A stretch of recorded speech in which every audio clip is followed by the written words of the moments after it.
Assalamualaikum warahmatullahi wabarakatuh. Perkenalkan, nama saya Melisa Saira dengan NPM 2235 10729 dari kelas 5G. Baiklah, di sini saya akan menyimak beberapa video dari tugas pertemuan 3. Setelah lu nonton video gue yang kemarin tentang fundamental JavaScript dasar untuk pemula, itu pun belum melengkapi semua ilmu JavaScript yang akan kalian kerjakan nanti di dunia kerja. Itu sebagai acuan awal aja, dimana kalau itu kalian bisa, seenggaknya itu ada step-step berikutnya akan kebuka gitu kurang lebih ya. Dan sekarang gue pengen kalian itu bisa bersenandung bersama array, karena pas kerja nanti pasti akan banyak bermain dengan yang namanya array ataupun objek ataupun hal lainnya bahkan. Dan di video ini gue akan menjelaskan secara santai, secara detail, merinci. Bahkan gue sambil ngopi juga di sini, kopi janji jiwa gue belum datang. Sambil sebat juga. Jadi buat kalian yang masih di bawah umur, jangan ditiru hal-hal negatif ini. Kalian ambil hal positifnya aja di dalam sintaks-sintaks yang nanti kita akan belajar bersama, terlebih seputar array, karena ada banyak banget materi. Di sini gue punya 12 materi kurang lebih untuk kalian bisa belajar array. Entah akan berapa menit ini lamanya, tapi yang penting kalian enjoy aja untuk mendalami array ini, karena gue jamin ini akan terpakai ketika lu nanti pas kerja as a front end ataupun back end developer, dan khususnya untuk web developer gitu ya.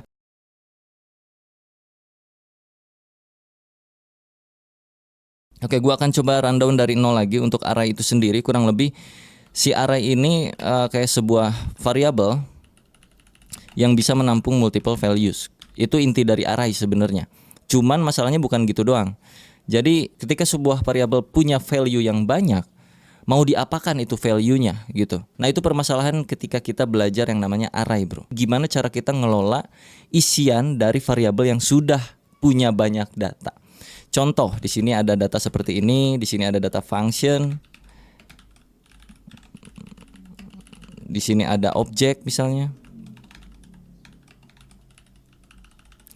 dan lain-lain. Wow, satu variabel ini punya banyak value. Oke, ini array fix. No, nggak kayak gitu. Tapi gimana cara kita mengelola apa yang ada di dalam variabel tersebut? Karena variabel ini multiple values, perlakuan terhadap variabel tersebut akan berbeda seperti variabel standar. Yang mana variabel standar kan kurang lebih kayak hello, kayak gitu-gitu ya, hello world, atau lorem ipsum. Dan array ini yang bikin kita terkadang jadi stuck untuk belajar ngoding.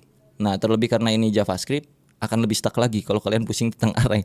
Jadi seenggaknya di sini gue akan jabarkan secara manusiawi, sebisanya gue menyampaikan aja. Jadi kalau misalkan ada yang salah dari ucapan-ucapan gue seputar pembahasan 12 materi array ini, gue nggak pakai skrip di sini. Gue cuma nyantumin poin by poinnya dari 1 sampai 12 apa yang harus gue bahas supaya nggak terlalu luas kemana-mana gitu. Tetap ada poinnya. Oke, kita mulai dari yang pertama. Mulai dari hal yang paling standar, cara membuat array. Kalau kalian tiba-tiba terjun ke sini, please tolong tonton dulu video yang kemarin yang untuk pemula, bagaimana cara membuat variabel, declare, dan segala macamnya. Setelah itu baru bisa masuk sini supaya gue nggak perlu menjelaskan apa itu variabel dan kawan-kawannya.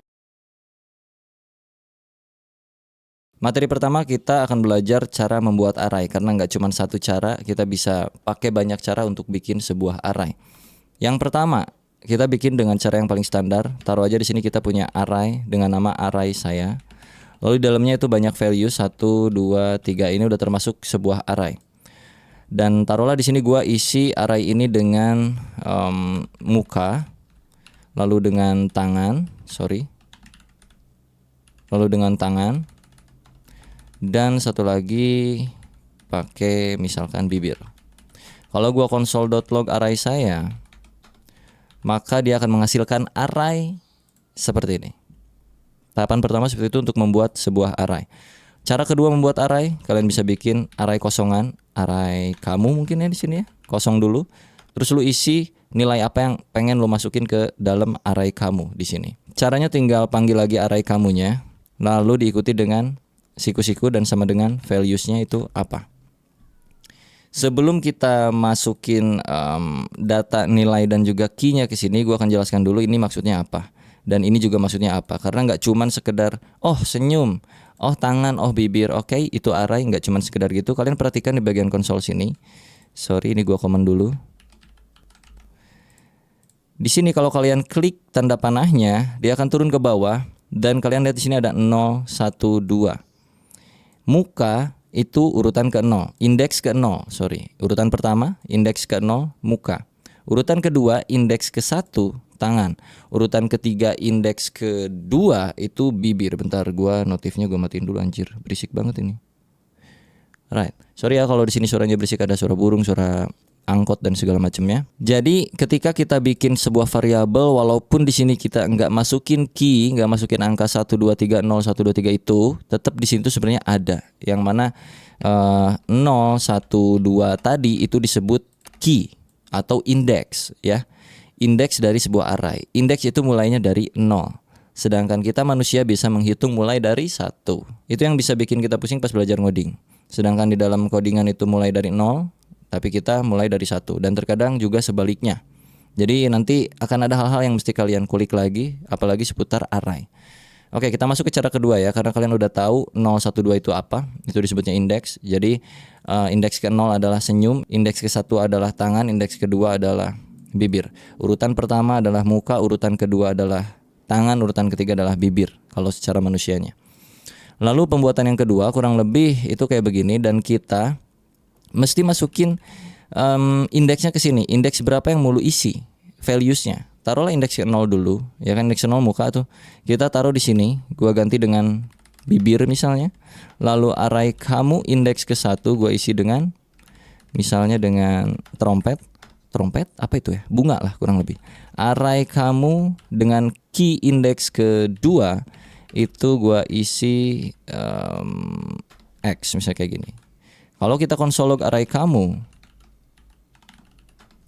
maka akan menghasilkan hal yang sama saja. 0, 1, 2. Nah, kalau ini lebih jelas lagi karena lu mendeklarasikan si indeksnya. Indeks ke-0 tuh apa, indeks ke-1 tuh apa, indeks kedua tuh apa nilainya. Tapi di sini kan kalian enggak. Walaupun kalian enggak masukin key-nya, tapi secara otomatis sebelum koma itu adalah si 0, setelah koma itu adalah si 1, setelahnya lagi terus berurutan sampai ke ujung sepanjang data yang kalian punya. Nah, ini balik lagi dikit nih ke bagian array saya ya. 0, 1, 2. Kalau gua tanya ke lu yang baru ngoding, ini panjang datanya berapa di dalam satu variabel array saya ini? Apakah ada 2 atau apakah ada 3? Itu cukup pusing kalau untuk pemula waktu pertama kali belajar kayak gue dulu. Panjang data di dalam variabel array saya itu ada berapa? Apakah dihitung ini 2 atau 3? Yang jelas jawabannya 3. Cari taunya di mana? Di konsol log sini kalian bisa tambahin titik length yang artinya panjang data array saya itu berapa. Kalau kita save dan kita lihat ke sini itu 3. Karena yang terhitung adalah berapa banyak nilai yang ada di dalam array-nya, bukan akhir dari indeks yang ada di sini.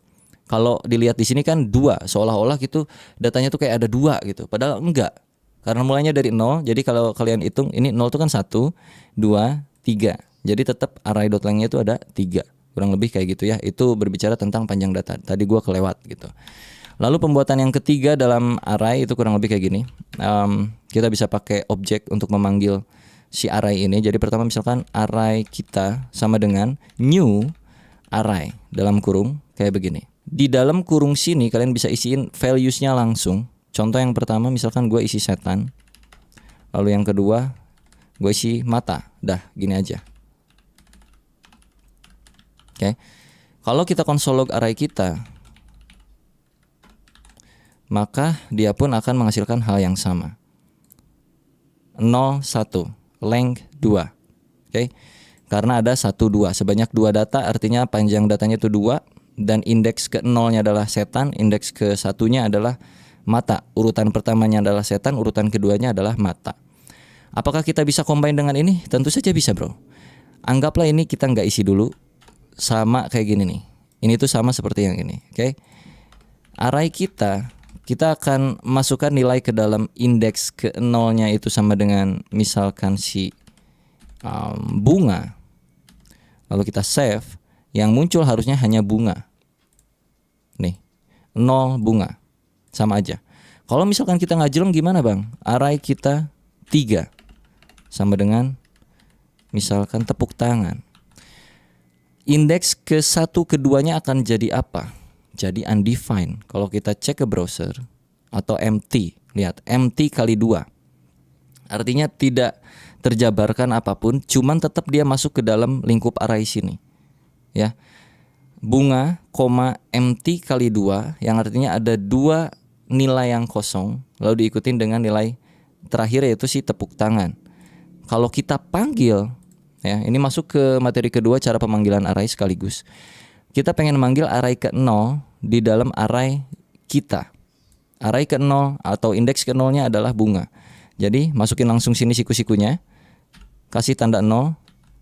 Kalau kita save dan kita lihat ke log, itu bakal muncul si bunga. Nih bunga. Tuh. Kalau pengen yang tepuk tangan berarti masukin sesuai indeksnya itu berapa? 3. Save. Berubah jadi ini ya, tangan. Lalu kalau kita panggil yang kosong tadi 2, 1, 2 itu kan kosong. Key yang kosong ya, indeks yang kosong, isinya nggak adaan, undefined. Jadi nilai yang empty kali 2 tadi itu sebenarnya bersifat undefined. Tidak terdefinisikan, belum diapa-apakan. Lalu yang 1 pun sama juga. 1 karena dia masih belum ada apa-apa, masih undefined juga. Kalau kita pengen isi, kita bisa kasih dia data di sini kayak tadi lagi. Mau tidak berurutan pun nggak apa-apa bro. Nggak berurutan juga nggak kenapa-napa, aman aja. Taruhlah di sini X. Ya kan, ini nggak berurutan. Jadi X ada di sini dan value udah berubah jadi bunga ini dan ini. Cukup paham tentang penjabaran, pembuatan array dan juga pemanggilannya. Seharusnya cukup mudah ya untuk di awal kali kita belajar array, mulai dari pemanggilan dan juga pembuatannya dulu.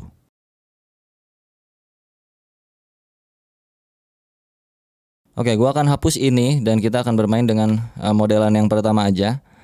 Ini caranya dan kita akan tambahkan beberapa item di sini. Misalkan kita akan bermain yang namanya buah-buahan aja supaya mudah untuk dipahami ya. Oke, di sini jadi gua udah punya 1, 2, 3, 4, 5 data buah dan kita akan coba kelola ini. Bagaimana cara kita mengetahui buah-buah yang ada di dalam sini, kurang lebih kayak gitu. Untuk materi yang kedua itu kita harus tahu apakah array ini mengandung sesuatu atau tidak. Kayak contohnya misalnya, apakah di dalam data array saya mengandung semangka?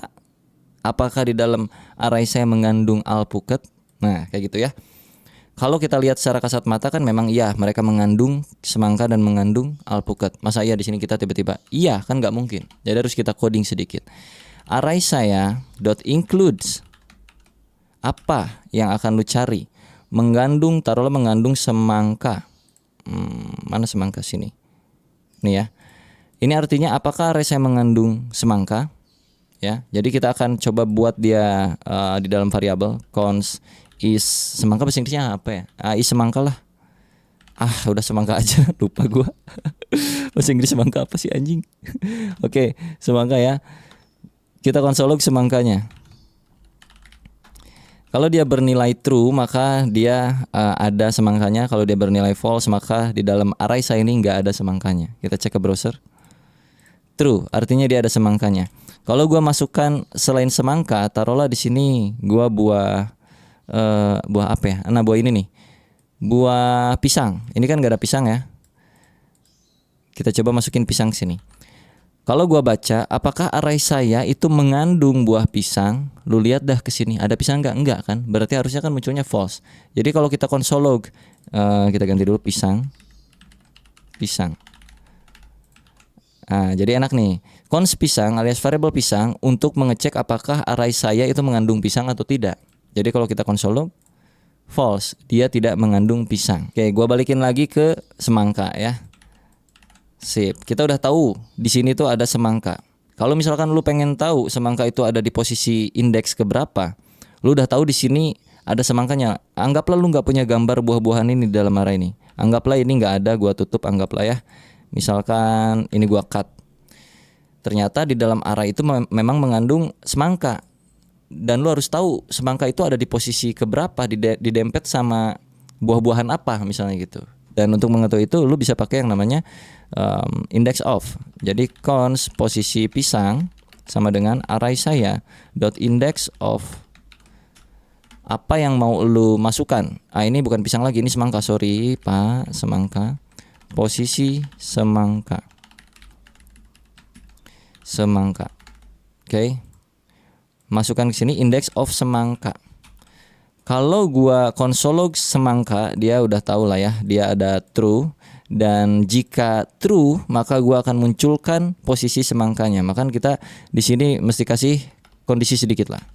Jika semangka, maka console.log posisi semangkanya. Oke. Ini artinya kalau semangka bernilai true, maka munculkan posisinya. Jika tidak, console.log saya tidak tahu posisinya di mana. Kalau kita refresh, ada di indeks ketiga. Apakah betul?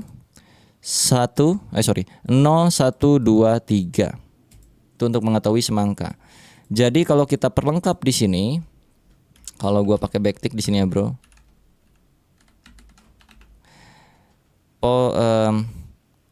Buah semangka itu ada dan dia berada di posisi indeks ke, masukin posisi semangka. Oke. Buah semangka itu ada dan dia berada di posisi indeks ketiga. 0, 1, 2, 3.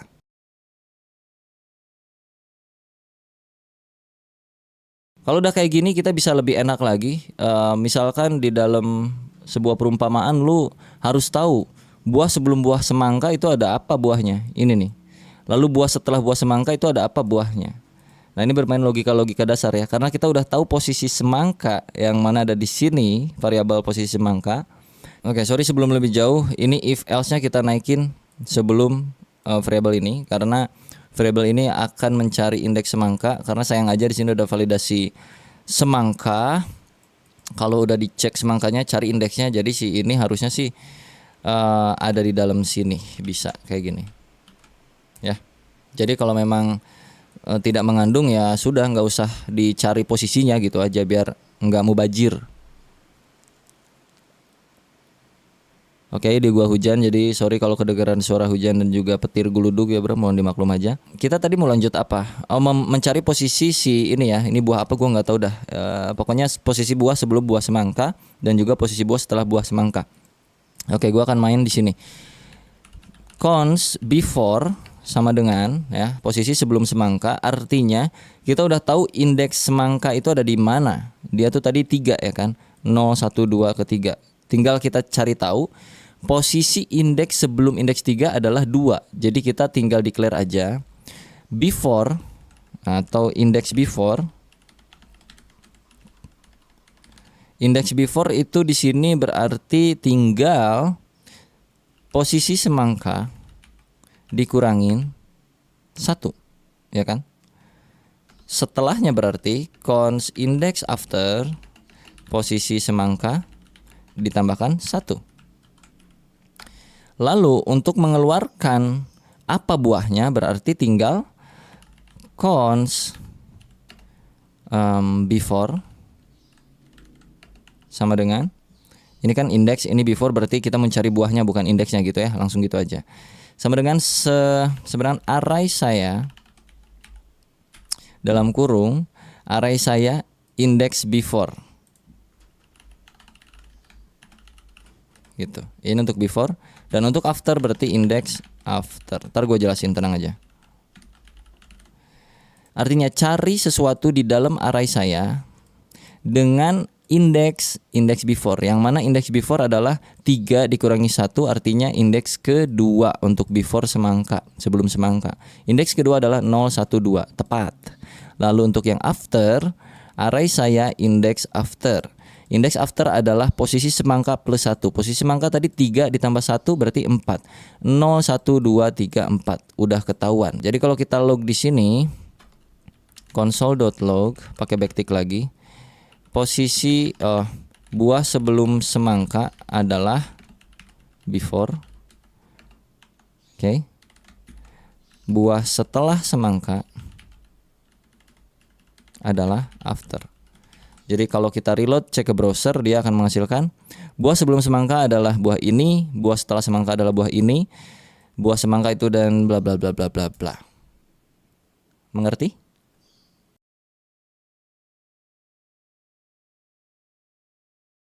Gua akan hapus konsol log yang ini karena kita udah nggak butuh posisi semangka lagi karena udah tertampung di dalam sebuah variabel. Kita bakal lanjutin ini. Gimana kalau misalkan gua pengen tahu posisi buah pertama itu apa? Buah apa gitu. Jadi ada shorthand yang bisa kalian pakai di JavaScript. Lu tinggal cons buah awal sama dengan array saya dot shift. Maka lu akan tahu posisi buah awal itu apa. Oke, kalau kita konsol log, buah awal adalah buah awal.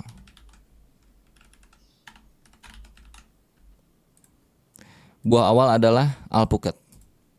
Kalau pengen yang akhir, berarti cons buah akhir sama dengan array saya dot pop.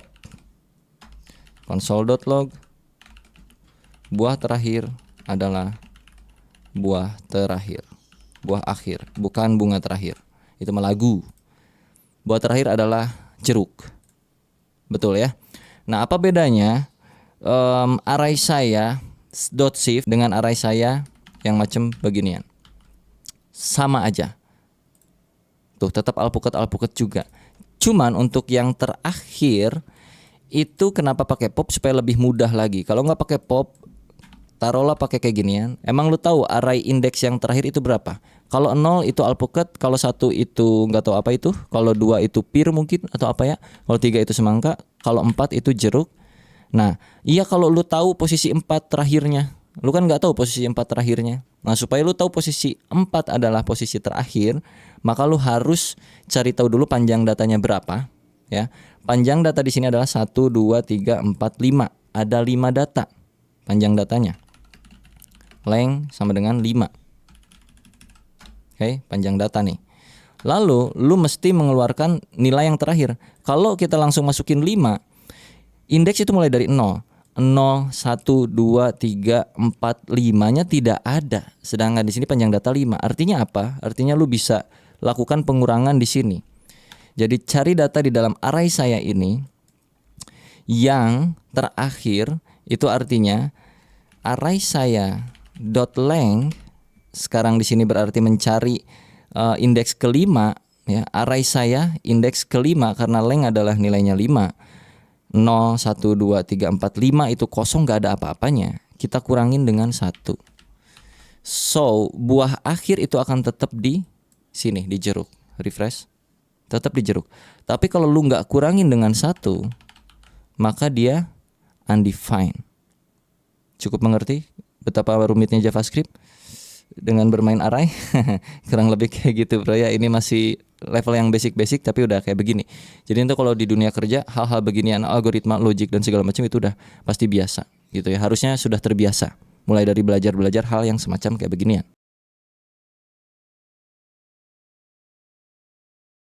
Kayak kita udah bikin gimana caranya membuat array, terus kita juga udah cara panggil value-nya, cara menentukan posisinya.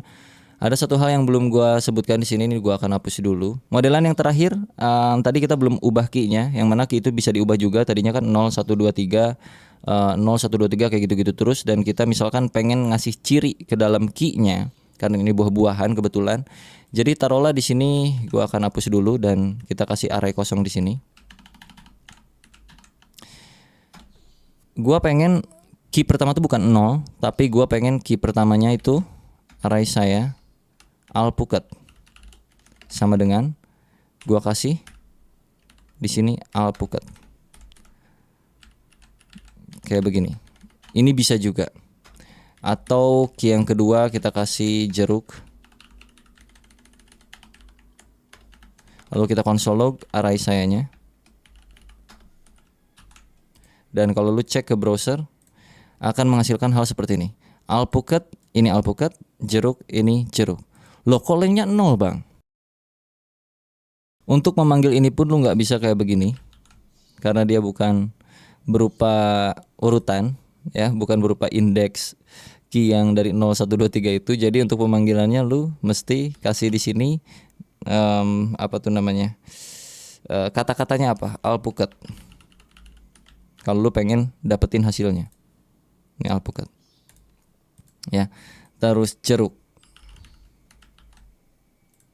Ini jeruk. Jadi ada banyak banget hal yang bisa kalian mainkan dengan array, dan kenapa gua bikin video ini dengan santai kayak beginian walaupun lu pada pusing untuk belajar pertama kali. Jadi ini sebenarnya bukan video tutorial juga, cuman ngasih tahu bahwa array itu bisa sangat-sangat manipulatif ya, bisa membuat lu pusing, bahkan bisa membuat lu jadi lebih mudah dalam mengerjakan hal-hal di dalam pekerjaan lu nanti gitu, bro. Oke, kita move lagi ke hal yang berikutnya. Di sini materinya gua punya array copy. Oke, array copy kurang lebih minimal kita harus tahu yang namanya shallow copy dan juga deep copy di dalam JavaScript. Daripada gua salah, mending kita praktekin aja langsung. Mending kayak beginilah langsung ya. Oke, kita akan move ke masalah copy-copyan di dalam sebuah array. Jadi gua ini sebagai apa ya, pengalaman dulu aja. Jadi waktu itu gua punya data array yang cukup penting di sini. Taruhlah data array yang cukup penting itu adalah data-data buah-buahan seperti ini. Ini adalah data original yang dikirim sama bos gua misalnya gitu, dan bos gua ngasih notes ke gua. Lu boleh kelola array itu tapi jangan sampai merubah nilai standarnya, nilai yang gua kasih di awal. Nilai originalnya itu nggak boleh berubah. Gua waktu itu langsung bikin kayak begini duplikasinya dari array tersebut. Oke, taruh di sini new array saya sama dengan array saya. Ini yang gue lakukan dulu waktu gue kerja pertama kali dan mengelola array. Kurang lebih ini yang gue lakukan dan itu cukup goblok bagi gue. Lalu di sini gue taruh console log untuk kalian tahu apa yang terjadi di dalam array yang baru, new array saya. Gue akan masukkan ke sini. Lalu kita harus tahu juga array saya yang ada di atas itu nilainya apa sebelumnya ya, dan setelah di copy. Sorry. Oke. Jadi di sini gua udah konsol 2 biji. Yang pertama yang original dan yang kedua ini gua kasih ciri KW alias duplikasi dari array saya. Dan memang kalau kita konsol log itu menghasilkan hal yang sama. Lihat gambarnya pun ini buah-buahan yang sama, betul? Kelihatan gak sih? Kelihatan dong harusnya. Buah-buahan yang sama nih. Cuman masalahnya gua nggak sadar ketika gua manipulasi isi array yang baru itu ternyata terimpact kepada isi array yang original. Let's say new array saya untuk posisi yang indeks pertama itu akan gua ubah menjadi bukan buah itu tapi buah lain-lain. Misalnya taruhlah bukan buah lah ya. Taruh di sini gua pakai X kayak gitu. Yang mana ketika gua save dan cek balik lagi ke browser, ya memang di sini array pertama udah berubah jadi X. Dan sisanya masih sama seperti yang original. Tapi ingat notes dari bos gua bahwa yang original itu nggak boleh diubah deh, karena itu penting banget. Lu harus bikin copy dulu, baru lu boleh ubah dari copyan tersebut. Kalau lu cek sini, originalnya pun berubah.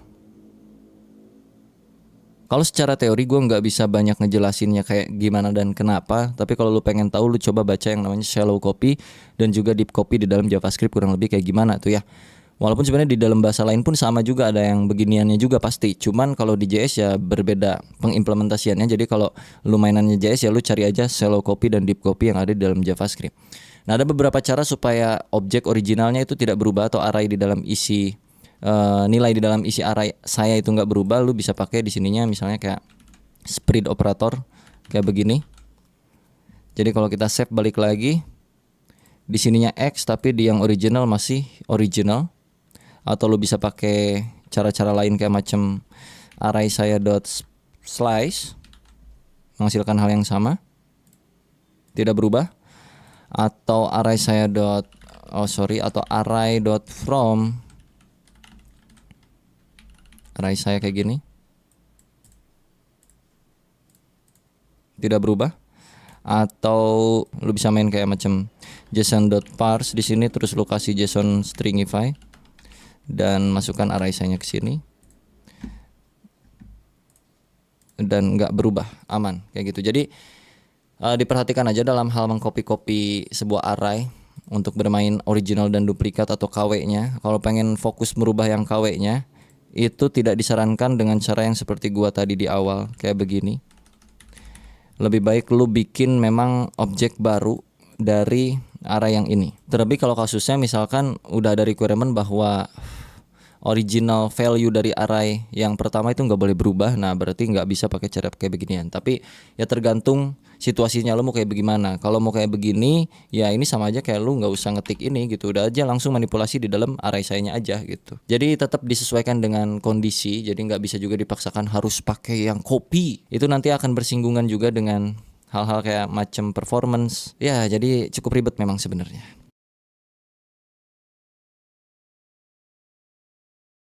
Oke, taruhlah misalkan kita punya banyak tipe data. Di sini kan saat ini cuman string-string doang nih di dalam value array-nya. Jadi misalkan di dalam sini namanya array itu bisa isinya bisa banyak ya, bisa beragam, ada yang string, ada yang number, ada apa. Taruhlah yang pertama itu pisang, lalu yang kedua misalkan nomor 10, lalu yang ketiga misalkan sebuah objek dengan isian di sini misalnya tomato sama dengan true. Lalu sisanya misalkan ada array lagi, sekarang di sini arraynya adalah it kayak gitu misalkan. Cara pemanggilannya bagaimana? Ini kalau kita array sayanya kita konsolog tuh kurang lebih jadi kayak begini. Jadi kayak gini nih. Kan? 0 pisang, ini sebuah objek, ini sebuah it. Kalau kita mau panggil satu persatu, taruhlah yang pertama. Itu bisa kayak begini. Ini akan muncul pisang doang. Lalu kalau yang ke 1 itu muncul angka 10. Kalau kedua itu muncul yang ini tetap sama tomato. Lalu untuk yang terakhir kalau kita 4 sini 3 it. Kalau misalkan di dalam array yang it itu ada lagi misalkan food kayak begini. Jadi eat food. Kalau lu mau ngambil yang foodnya doang, berarti ini kan multidimensi bro. Array di dalam array. Jadi kalau misalkan lu pengen ngambil yang food, tadi kan eat food udah muncul ya. Eat food tuh ada di 0, 1, 2, 3. Ya, lu pengen masuk mengerucut ke food, berarti lu tinggal tambahin sebelah sininya karena ini multidimensi. Jadi food itu urutan keberapa di sini? 0, 1, indeks ke-1 dari array yang indeks ke-3 lah, pusing-pusing lu pada ya. Array 3, 1 itu adalah food. Oke, benar. Kalau 3, 0 itu adalah eat. Karena kan 0, 1, 2, 3, 0, 1. 3, 0 berarti eat, 3, 1 berarti food. Nih eat, ini food gitu kurang lebih. Kalau misalkan ini array 1, kalau misalkan ininya 0, itu kan tetap balik ke pisang. Kalau di sini lu pakai double kayak gini 0 ke 1 misalkan, nggak akan ada ya. Jadi di dalam array itu bisa bersifat apa saja, termasuk juga sebuah function di dalam sini. Taruhlah di dalam tomato itu kita punya function, isinya console.log ini tomat. Nah, kalau kita pengen manggil si tomato ini kayak bagaimana? Apakah kayak cara yang tadi yang 012? Yes, tapi function tomatnya nggak muncul ke console log. Sedangkan kita pengen muncul tulisan ini tomat, berarti di sini dot tomato. Muncul ini tomat. Kalau gua eksekusi seperti ini di luar console log, karena di dalam sini sudah console log, tidak terjadi apa-apa. Kalau kita kasih beginian, ini tomat, karena tomato itu sebuah function. Pusing?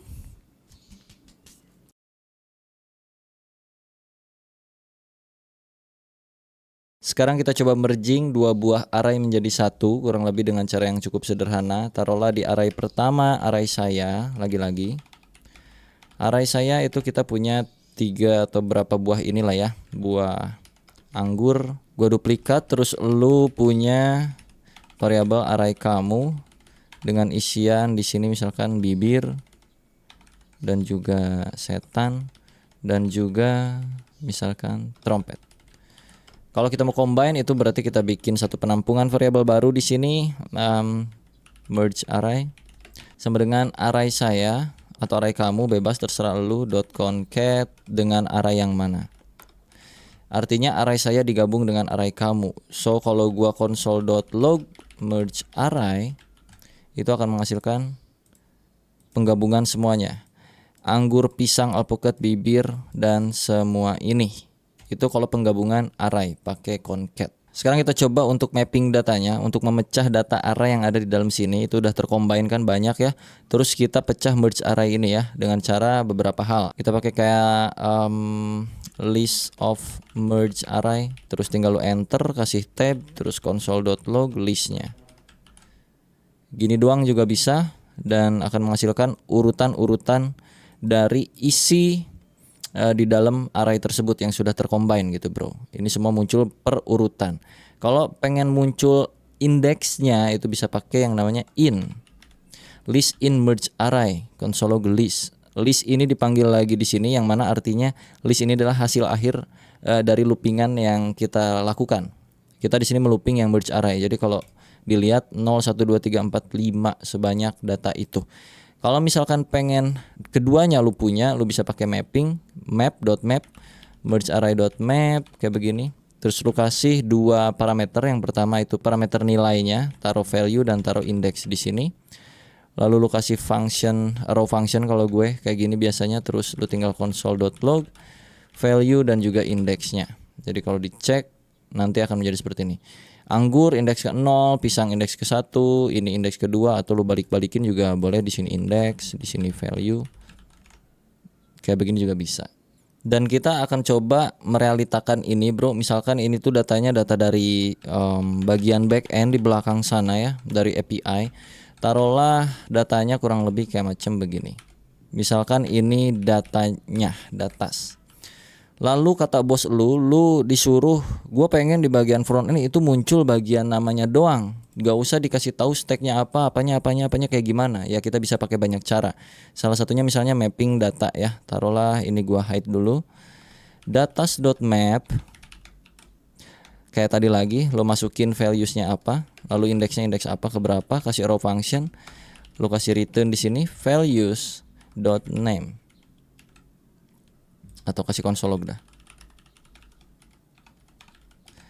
Maka akan memunculkan nama-namanya saja. Deafrizal, ini misalkan Budi, Retno, Satyo. Kayak begitu ya. Ini JS 30. Ntar gua rombak dulu datanya pokoknya. Nah, misal datanya kayak gini ya. Terus kita disuruh munculin Deafrizal, Budi, Retno dan juga Satyonya doang. Jangan pakai yang lain-lain. Maka tinggal ambil values.name, artinya nama dari runtunan array yang udah kita map. Deafrizal, Budi, Retno, Satyo. Kalau misalkan disuruh munculin lagi apanya gitu, misalnya stacknya itu apa, ya lu masukin aja sini values.stack. Deafrizal JS, Budi PY, Retno PHP, Satyo C++, kurang lebih kayak gitu. Terus kalau pengen semuanya ya udah tinggal values doang, berarti muncul kayak begini per masing-masing ini. Kalau misalkan disuruh munculin sesuai urutan usia ya kan, di sini datanya ada usia 30, 40, 23, 33. Pengen disuruh munculin urutan usianya. Ya berarti kita bukan pakai .map tapi pakai .sort. Di sini perbandingan A and B biasanya. Terus lu masukin di sininya misalkan B.age kurang dari A.age. Lu lakukan apa gitu kurang lebih. Lalu di map values console.log values. Jadi kalau lu cek ke sini, dia akan sesuai urutannya dari yang terbesar ke yang terkecil. Kalau misalkan kebalikan dari yang terbesar ke yang kecil, berarti lu tinggal ubah ini jadi A, ini jadi B.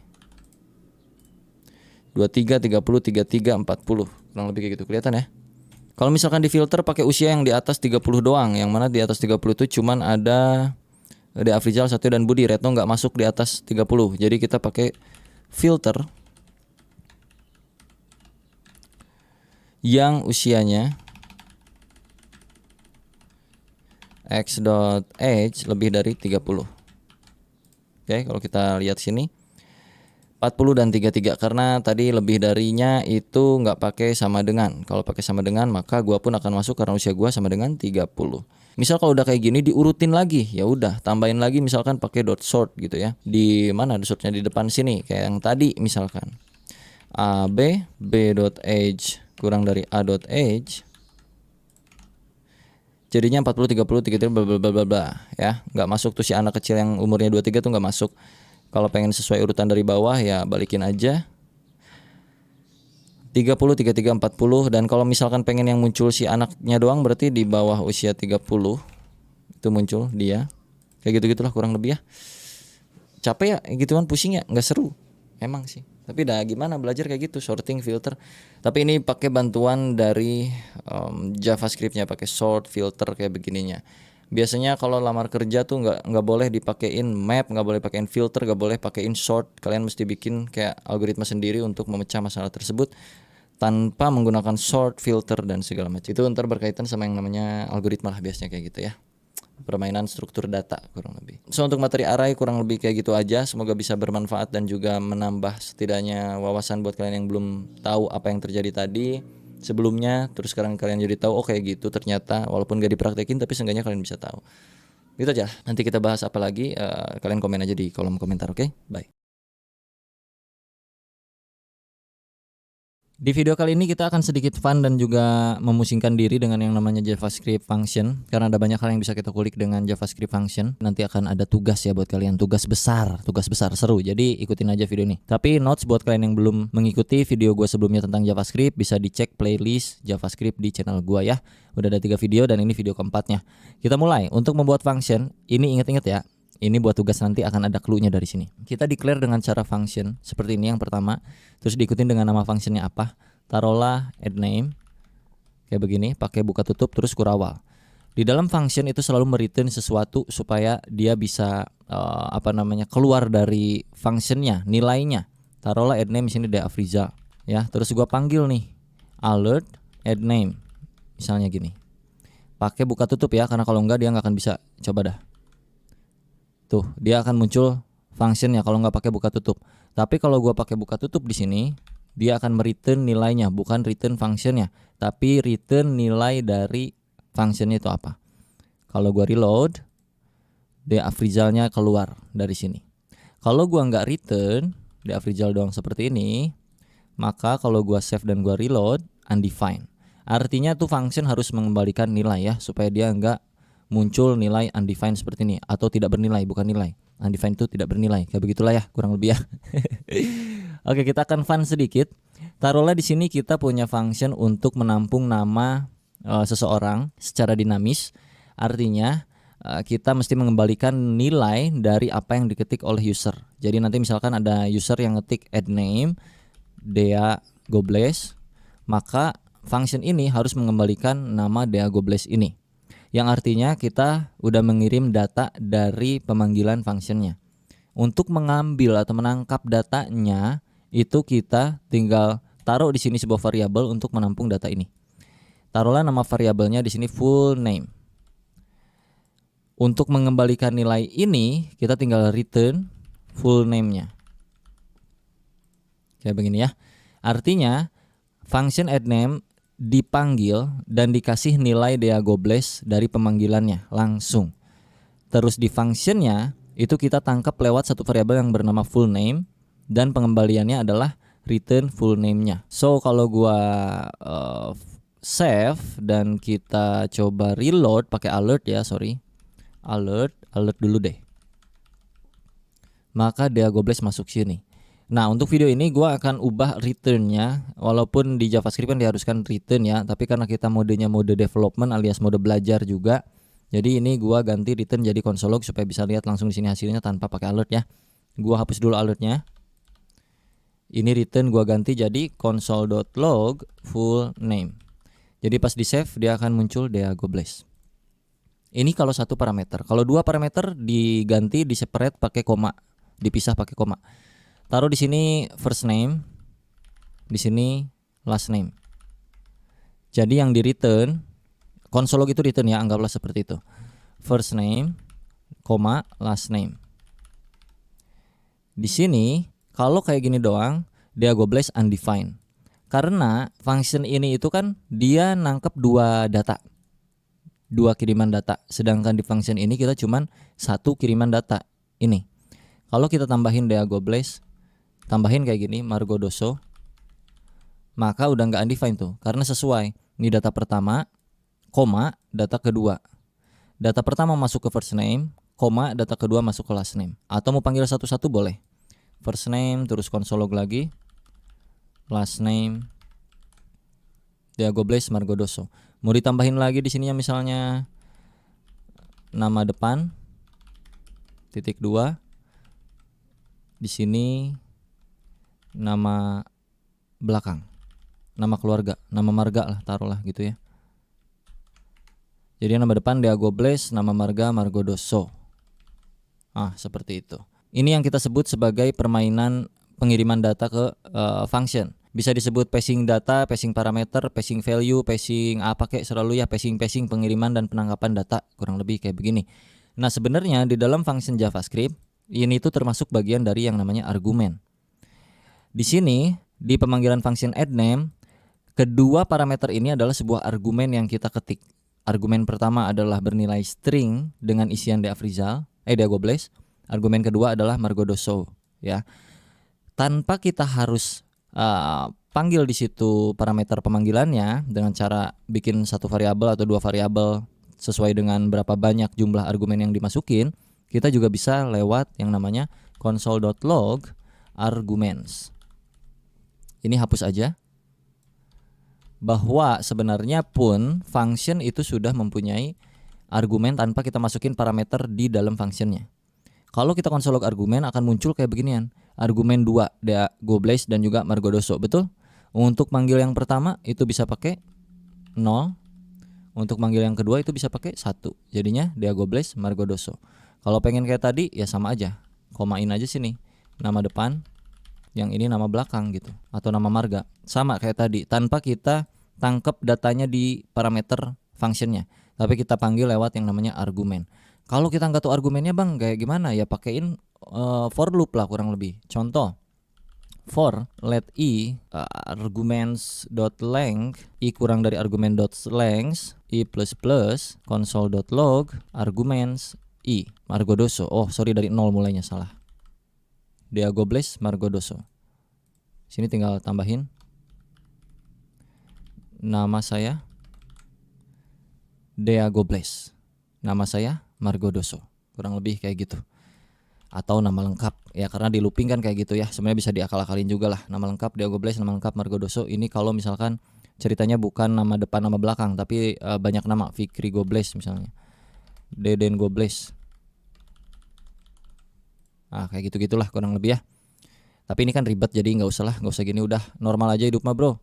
Pakai parameter aja dah. Itu untuk studi kasus tertentu kita bisa pakai begituan. Tapi yang paling standar ya username atau di sininya nama awal, first name, last name gitu. Console log first name plus last name itu bisa, atau pakai koma juga bisa. Dan jangan lupa karena di sananya itu 2, di sini juga 2 ya. Diago Blaze Fikri Gobles. Kalau nggak pakai koma dia akan bersatu, kalau pakai koma dia akan jadi spasi. Nah gitu, gampang-gampang. Ini metode pertama pembuatan function, lalu kita masuk ke yang kedua dengan cara functionnya itu ditampung ke sebuah variabel. Taruhlah addName ini adalah sebuah variabel ya. Cons ya sedikit lucu di JavaScript memang, tapi ya mohon dimaklum. Cons full name sama dengan, pusing-pusing loh. Ini gue zoom out dikit. Tuh kayak gini deh. Cons full name sama dengan function addName. Ya. Ini manggilnya bukan lagi pakai addName, tapi tinggal full name. Sama aja hasilnya. Itu bisa juga kayak gitu. Jadi dijadiin sebuah variabel. Pusing lu ya kan? Yeay. Dan yang ketiga, pembuatan function itu juga bisa pakai yang namanya keyword new. Jadi misalkan gini. Cons full name, ini gue balikin lagi ya. Normalin kayak gitu. Full name sama dengan new function, pakai F gede dalam kurung seperti itu. Bisa seperti ini. Dan kalau kita masukin ke sini parameter first name, last name, parameter ketiganya adalah return value-nya. Return first name, atau console log boleh dah. Console.log anjay first name, last name. Yang akan gua panggil adalah full name. Undefined. Kenapa? Karena belum kita masukin di sini. Last name-nya Afrizal. Dea Afrizal. Bisa dengan cara seperti ini. Pilih mana Pak? Pilih ini atau pilih ini, terserah, sok. Coba pusingan yang mana. Tapi enaknya kalau pakai beginian tuh bisa kayak macam begini Pak. Misalkan di sini X, di sini Y. Console log X plus Y. Gitu. Atau bahkan misalkan lu return lah. Return X plus Y. Jadi di sini tinggal full ganti, jangan full name ya. Ini kan penambahan. Sum sama dengan X plus Y. Taruhlah di sininya sum 1,2. Kasih console log dulu kali. 3. Pakai beginian anjay, lucu banget ya enggak? New function X Y return X plus Y. Console log sum 1,2. Langsung tuh bertambah. Atau sininya console log deh biar nggak capek di luar pakai console log ya kan. Jadi kalau pakai yang new itu parameternya itu ya. Parameternya itu jadi langsung di dalam string gitu. Bentar. Ya kan? Misalkan 10 tuh kayak gitu-gitu. Kalau nggak pakai passing data itu bisa tinggal gini doang. Console log ini sum. Misal gitu ya. Nggak usah gini, tinggal sum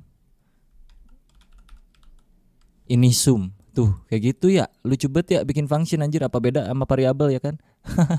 Tapi gua akan coba kasih tahu yang paling sering gua pakai di industri, yaitu namanya raw function. Kurang lebih kalau kita bikinan sum pakai raw function jadinya kayak gini. Ini kan pakai yang new. Kalau pakai function biasa sum 2 misalnya gini. Console.log sini passing parameter XY, console log X plus Y. Ya kita panggil sum 2 none. Oh belum diisi. 2 plus 4 6 ya. Ini cara pertama.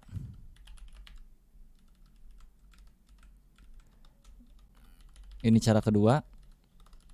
Cara 3. Sum 1, sum 2, sum 3. Nah, ini kita bikin yang sum 3 dengan cara kayak gini. Cons sum 3 sama dengan console.log X plus Y. X, Y. Ini cara 3.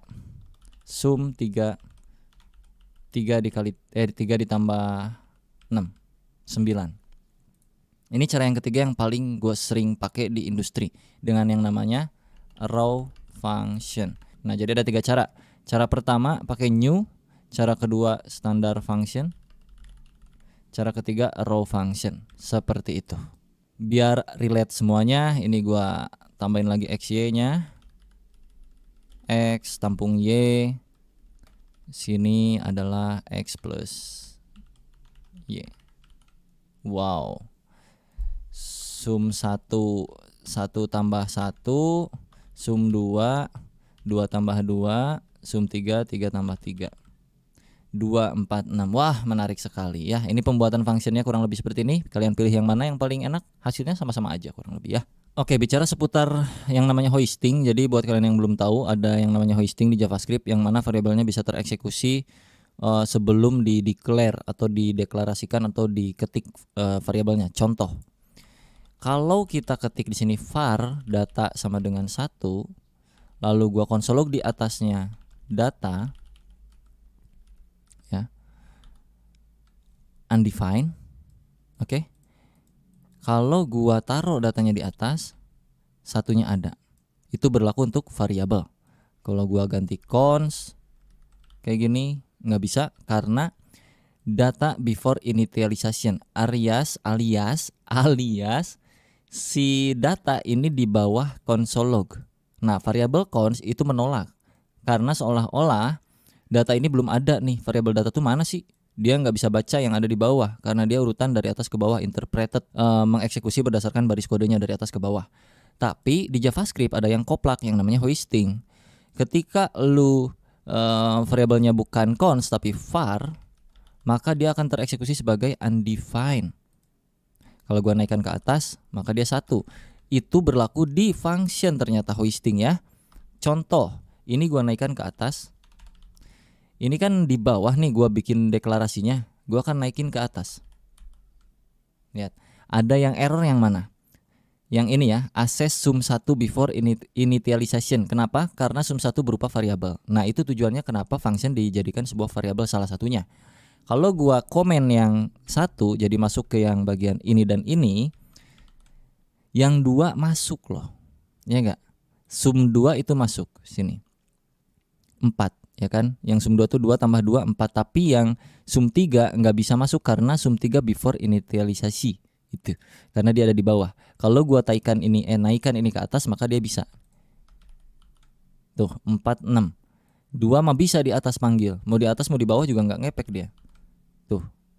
Ya, ngerti nggak maksudnya tuh? Itu yang dinamakan dengan hoisting. Kurang lebih kayak begituan.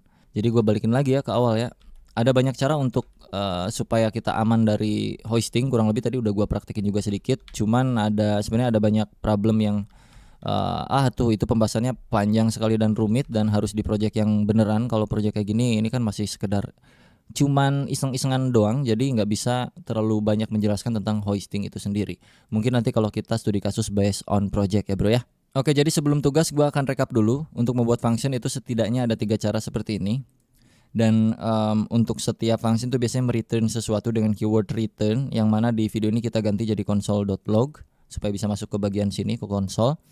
Dan juga untuk setiap function itu kita bisa pakein apapun ya di dalamnya ya. Mau if else, misalnya if x plus y sama dengan 4 misalnya.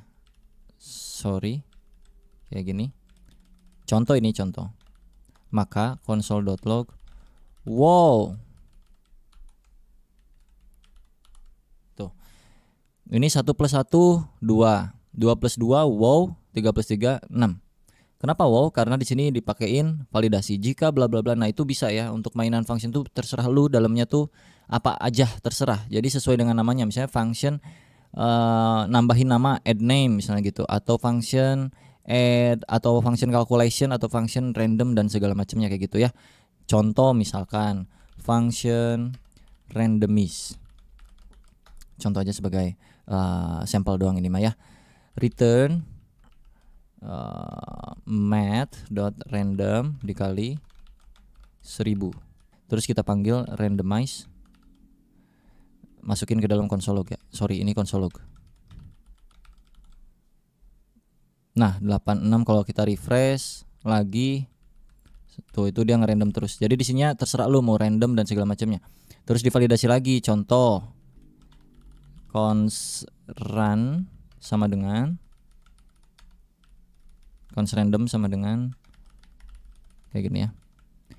If random number lebih dari 200, console.log wow lebih dari 200. Else keluarkan nilai random numbernya.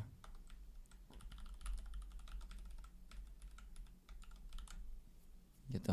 Ini kurang dari 200. Nah, ini lebih dari 200. Wow, lebih dari 200. Berarti ya kalau lu mau make sure itu lebih dari 200 ya tinggal masukin sini random numbernya. Tuh 376. 700. Tuh kalau nggak lebih dia akan muncul kayak gitu. Ya kurang lebih gitulah. Jadi function itu terserah lu ya, mau apapun isinya, mau gimana logiknya lu masukin ke dalam function. Jangan lupa dipanggil, tinggal algoritma bermain gitu dan pola pikir kita aja untuk memainkan function seperti apa sesuai dengan penamaan functionnya. Oke, kita masuk ke tugas. Yang pertama tugasnya adalah membuat perhitungan matematika. Untuk apa aja? Jadi untuk misalkan yang pertama menghitung luas lingkaran, yang kedua menghitung luas segitiga, terus menghitung luas persegi panjang, terakhir luas jajar genjang. Tugas yang kedua menghitung total gaji yang didapat dalam 1 bulan dengan input minimal sebagai berikut: nama karyawan, gaji per hari, jumlah hari masuk kerja. Ini tugasnya ya, silahkan dipikirkan masing-masing logiknya seperti apa dan algoritmanya itu sesuai kalian aja ya. Beda-beda setiap orang pastinya. Kalau udah beres tugasnya langsung di tag aja di Instagram. Wah, kalau berhasil ntar gua restory, oke? Dan kalau di hari pertama pastinya, karena ntar banyak yang ngirim, pusing juga gue restory, capek. 2 tugas ini semoga berhasil kalian. Kalau udah berhasil setidaknya berarti mengerti yang namanya function. Udah pasti tugas besarnya itu pakai yang namanya function. Oke, sampai jumpa di video berikutnya. Bye bye. 2 itu kan kurang dari 5, maka masih berlanjut nih Z++. So artinya data ke 2. 4 apakah kurang dari 5? Masih kurang dari 5, maka munculkan lagi output data ke 4. Oke, perbedaan ketiganya itu apa? Di video kali ini gue akan coba jelaskan secara perlahan dan manusiawi untuk yang for terutama, dan juga while do while. Kita mulai dari yang pertama, itu for ya. For itu ada 3 statement yang harus kalian masukkan di dalam sintaks for ini, di dalam buka tutupnya ya. Yang pertama ini tuh statement 1 ya, terus diikutin statement 2, diikutin statement 3. Statement 1 itu adalah inisialisasi awal atau variabel default ketika pertama kali mau lu looping. Variabel loopingannya mulai dari berapa inisialisasi. Jadi kita ganti, taruhlah variabelnya itu let i, biasanya kan i itu tuh kayak macam iteration kayaknya, atau i index, itu juga bisa juga ya, tergantung lu aja, mau a juga boleh, mau x, mau f, selalu cuman biasanya itu i, karena biasanya itu i maka kita mah z aja ya. Z sama dengan 0. 0 adalah pertama kalinya JavaScript tereksekusi itu 0 duluan kalau untuk looping yang di codingan kita ini. Jadi dia akan tereksekusi mulai dari 0. Titik koma, bukan pakai koma ya, tapi pakai titik koma. Statement kedua itu berisi kondisi. Kondisinya apa? Awalnya 0, jika z-nya kurang dari 10 atau 5, maka apa yang akan dilakukan itu ada di statement ketiga. Biasanya itu z++ untuk menambahkan nilai z-nya. Jadi kalau dibaca, z pertama kali bernilai 0, lalu ada kondisi di mana ketika z itu bernilai kurang dari 5, pakai titik koma, maka z-nya akan bertambah nilainya. Dan gua akan melakukan console log di sini, data ke strip z. Biar tahu. Kalau gua save, data ke 0, 1, 2, 3, 4. Kenapa cuma sampai 4? Karena z-nya mulainya dari 0 dan indeks itu dari 0 ya kan. Ini kalau di total tuh ada 5 kan, 1, 2, 3, 4, 5. Betul? Ada 5 ya. Jadi sebenarnya datanya terurai sebanyak 5 kali. Cuman karena mulainya dari 0 maka kayak gini. Kalau pengen mulainya dari 1, pakailah sama dengan di sininya. Jadi terurut 1, 2, 3, 4, 5. Yang mana data awalnya itu 1. Lalu ketika z kurang dari sama dengan 5, lakukan penambahan dari z-nya. Yang mana z-nya saat ini adalah 1. So z akan naik menjadi 2 dan console log akan muncul ke permukaan menjadi seperti ini. Data ke 1. Sekarang di data ke-1 itu z-nya udah bernilai berubah lagi nih. Z jadi sama dengan 2. Maka 2 itu kan kurang dari 5, maka masih berlanjut nih z++. So artinya data ke-2. Terus dia naik lagi z-nya. Z sama dengan 3. 3 apakah kurang dari sama dengan 5? Ya jelas aja 3 itu pasti kurang dari sama dengan 5. Maka akan muncul lagi output data ke-3. Sekarang z-nya berapa? 4. 4 apakah kurang dari 5? Masih kurang dari 5, maka munculkan lagi output data ke-4. Sekarang z-nya naik lagi jadi 5. Apakah 5 kurang dari sama dengan 5? Iya, karena ada sama dengannya kan. Jadi masih masuk ke sini data ke-5. Z sama dengan 6. Nah, apakah 6 masuk ke 5? Tidak. Ya, 6 itu nggak kurang dari 5, bahkan nggak kurang dari sama dengan 5. Jadi untuk data yang ke-6 itu tidak akan masuk yang ini. Jadi berakhir di sini, end of loop.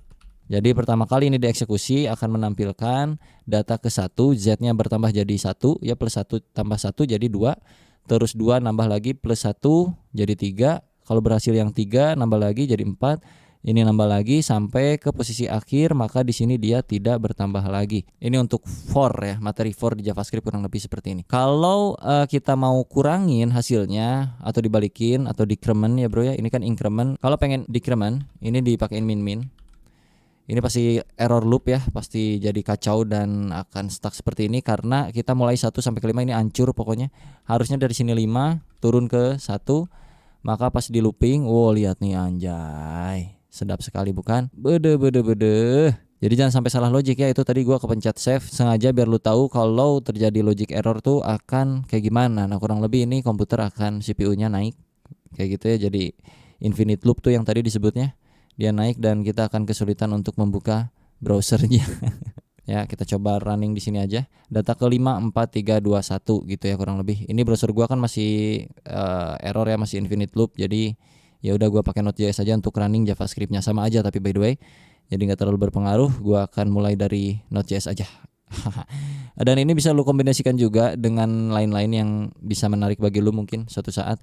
Jadi lu bisa kasih kondisi kayak macam jika modulus dari ini berapa, ntar lu bakal bisa nemuin ganjil genapnya kayak gitu kurang lebih. Misalkan Z modulus 2 atau sisa bagi dari 2 sama dengan 0, maka kita console log Z-nya.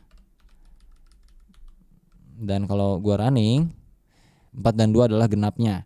Kalau tidak sama dengan 0, maka pas gua running itu data ganjilnya. Ya bisa menarik lah pokoknya untuk mainan loop ini bisa sangat menarik. Taruhlah ini ada 100 misalnya atau berapa kayak ya 1000 lah boleh. Kalau kita running, nah kan terurut tuh dari atas sampai ke bawah nih Pak.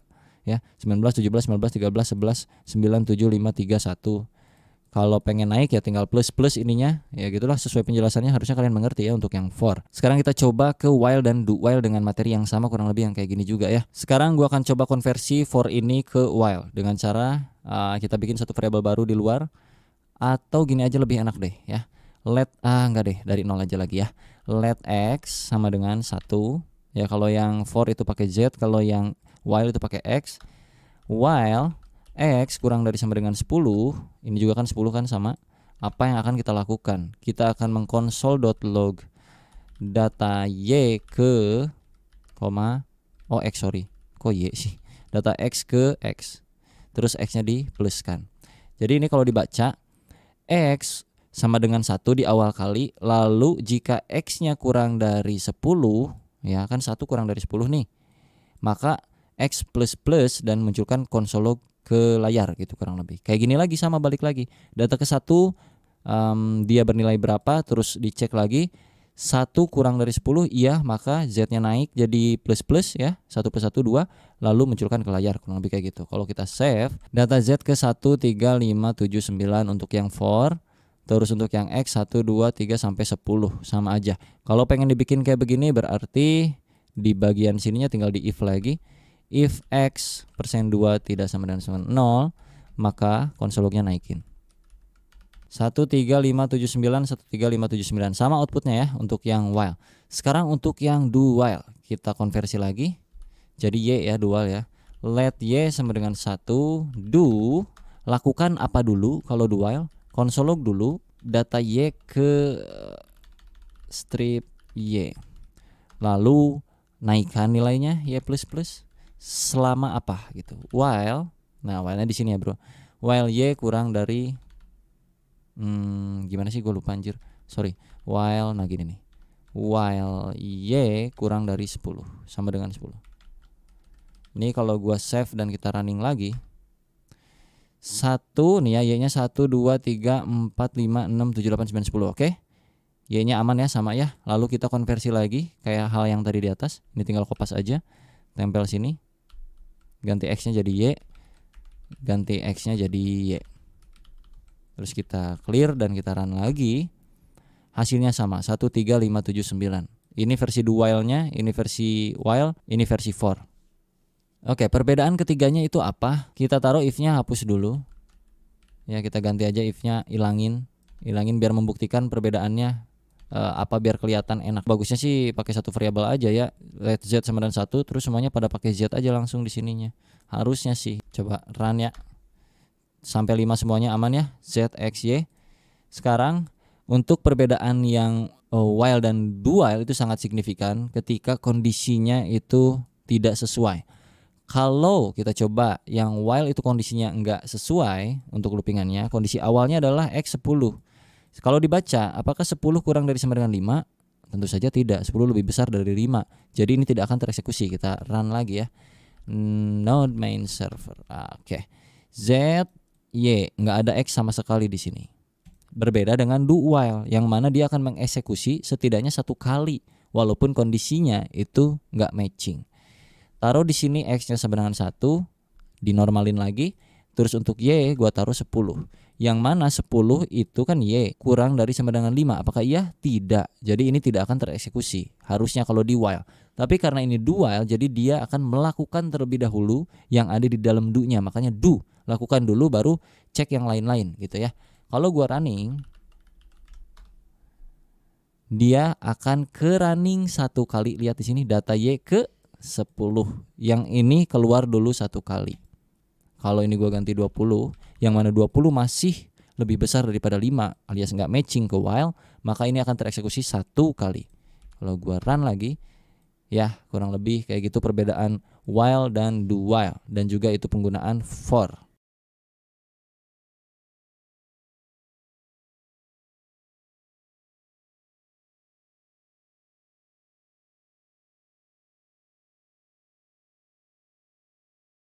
Kita lanjutkan materi for yang kurang lebih kemarin udah kita bikin tentang for dan juga while dan juga do while. Sekarang kita masuk ke for of dan juga for in dan juga for each dan juga map, yang mana ketika sebuah variabel itu punya nilai yang banyak, multiple values. Contohnya misalkan pacar saya, nama variabelnya, dan di dalam pacar saya itu ada banyak nama, misalnya daftar nama pacar saya contohnya ya.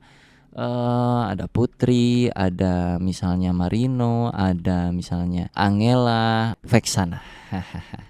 Misal contohnya kayak gitu ya. Terus untuk yang pertama kita akan coba for of terlebih dahulu. Apa fungsinya? For of itu supaya kita tahu isian dari ini tuh apa. Untuk penulisan formatnya kurang lebih kayak gini. Pertama kita ketikkan for dalam kurung, bikin satu variabel baru di sini, taruhlah namanya let pacar.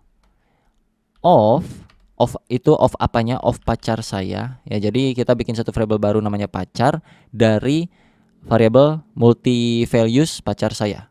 Variabel pacar saya itu punya banyak values, dan values ini semua akan direcah diulang di bagian variabel baru yang namanya pacar. Jadi untuk mengeluarkan pacar itu tinggal pacar di sini. Kita coba running ya. Nah, akan terlihat ada Agnes, ada Putri, Marino, Angela, Vexana. Karena kalau nggak di looping ya kan pertanyaannya, bang ngapain digituin? Ya udah langsung console log aja itu pacar sayanya ya. Lu coba aja sini perbedaannya. Console.log pacar saya. Kita running lagi. Nih, ini yang pertama nih. Console log yang ini hasilnya kayak begini. Kalau yang udah terlooping itu datanya termapping satu persatu, terpisah. Gitu kurang lebih.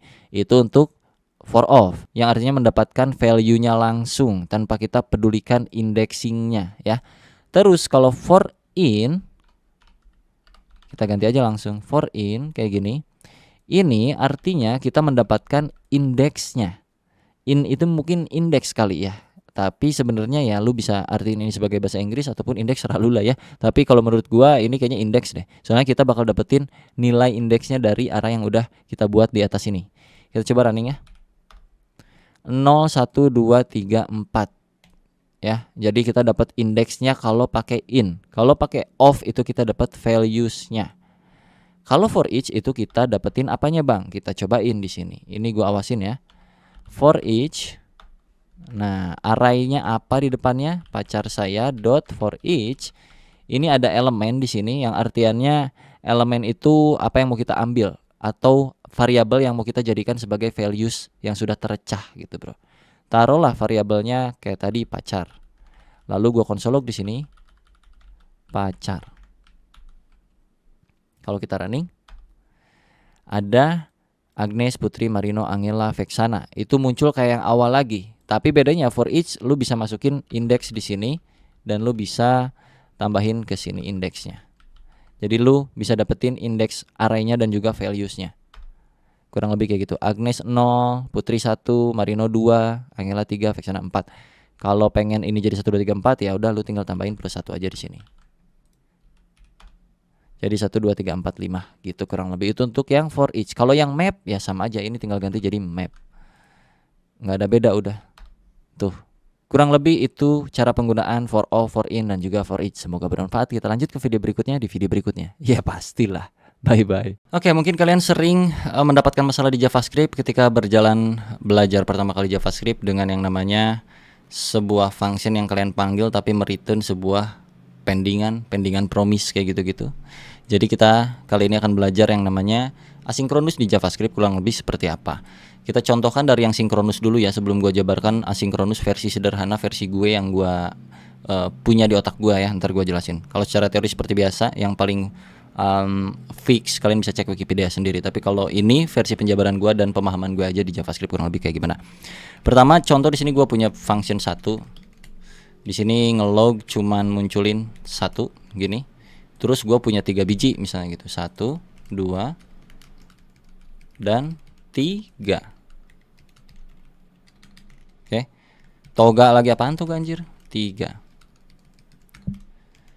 Kalau kita running ini satu persatu, ini biar ada jalannya pas pas kalian cobain juga biar ada gambarannya kurang lebih nanti perbedaannya kayak gimana gitu. Kita panggil function 1 dulu di sini, function 2, function 3 gitu kan.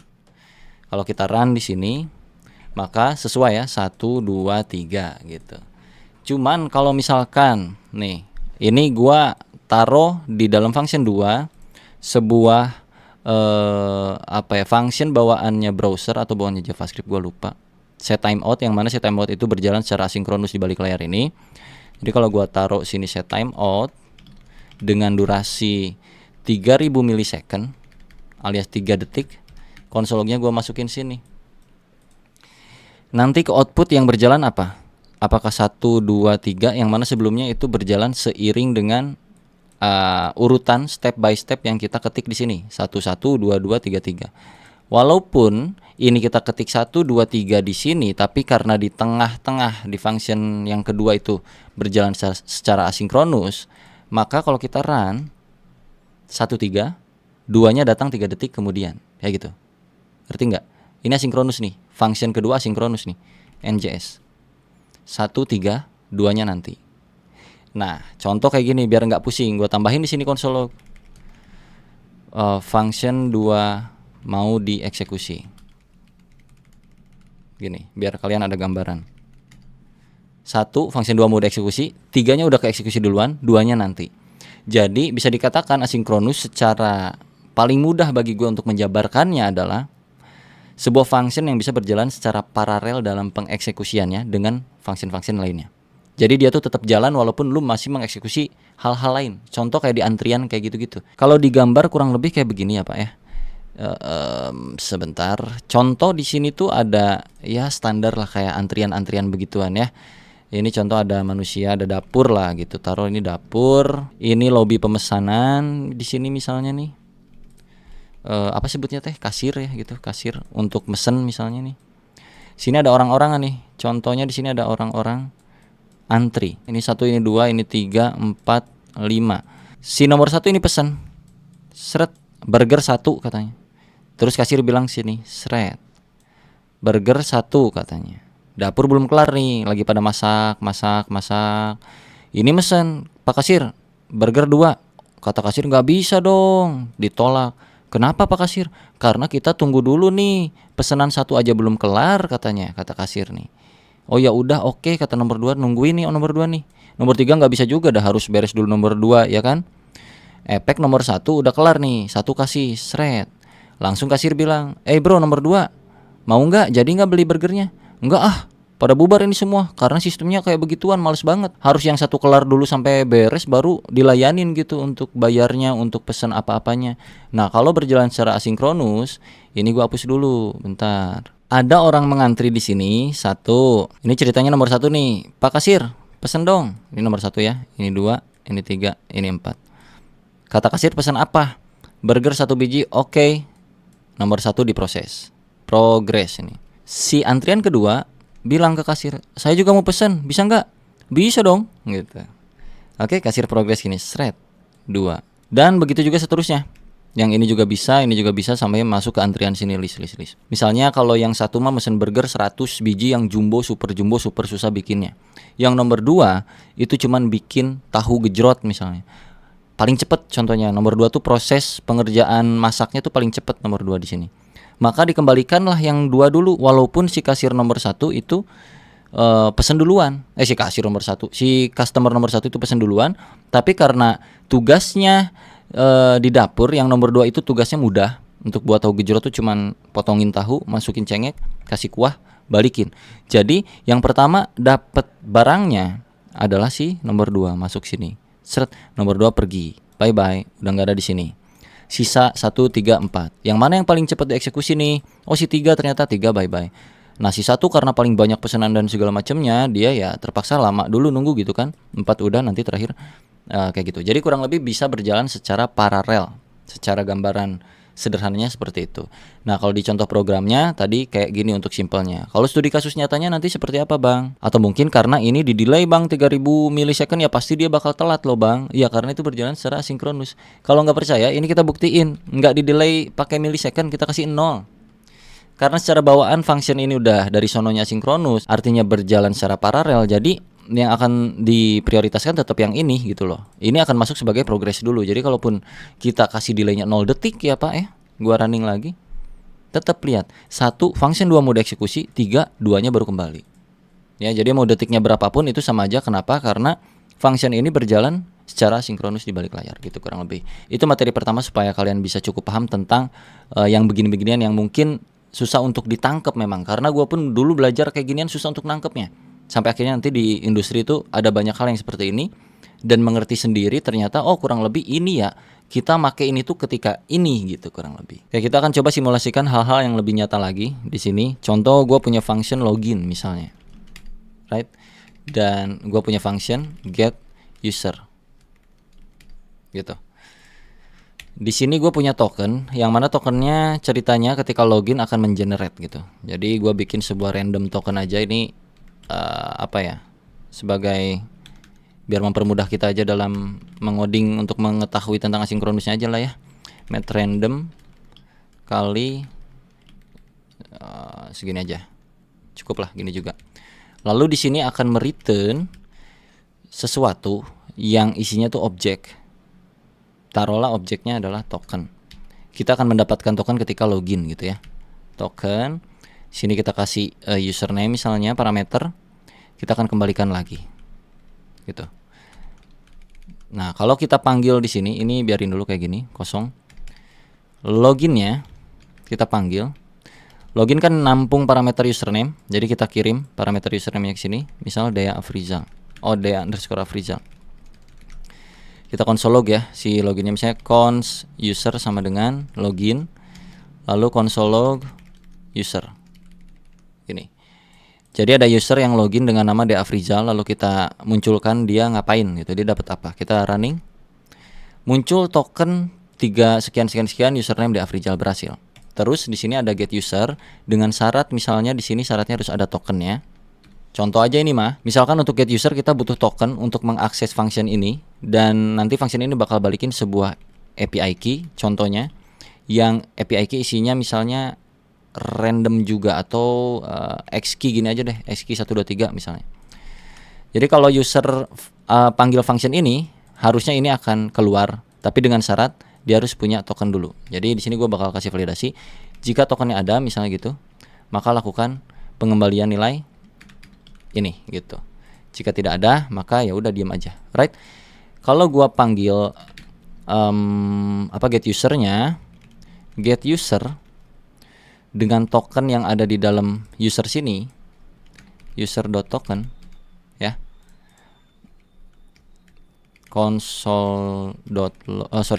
kita bikin dulu variabel API key sama dengan kayak begini, console.log API key. Harusnya kita bisa dapetin API key-nya ya, NJS. Dapat API key-nya. Kenapa? Karena kita passing di get user tokennya. Tapi kalau kita nggak passing kayak gini,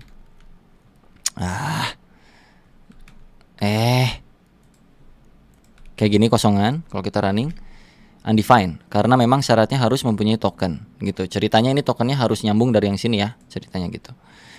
Jadi kalau kita masukin user.token, karena user.token di sini kita udah punya ya kan, console.log user.token. kita punya di sini kalau kalian lihat user token ini dipakai untuk mengenerate sebuah API key. Jadi kita dapetin API key ini. Right? Lalu kita punya satu function lagi nih, Pak. Ya, function get, misalnya get pictures. Gini. Get picture syaratnya harus punya API key. Jadi nyambung-nyambung kayak begitu. Ini kita biar simulasi asinkronusnya enak nih. If API key kalau ada misalkan, maka kita return sesuatu hal, yaitu si gambar-gambar, misalnya ada picture. Jadi di sini gue bikin kumpulan gambar nih. Const pictures sama dengan contohnya gini aja deh. 1.jpg, 2.jpg, 3.jpg. Gitu. Kita return picture-nya. Oke, kalau kita mau lanjutin berarti tinggal panggil functionnya. Kita bikin dulu satu const get user picture misalnya. Get pictures. Dengan syaratnya adalah API key. Di sini kita udah punya API key, ya. Dan API key ada di dalam API key. Jadi ini kita bisa bungkus kayak begini. Lalu kita masukin API key-nya di sini, API key. Harusnya ini huruf gede, mohon maaf. Kayak gini, betul. Kalau kita console get user picture-nya,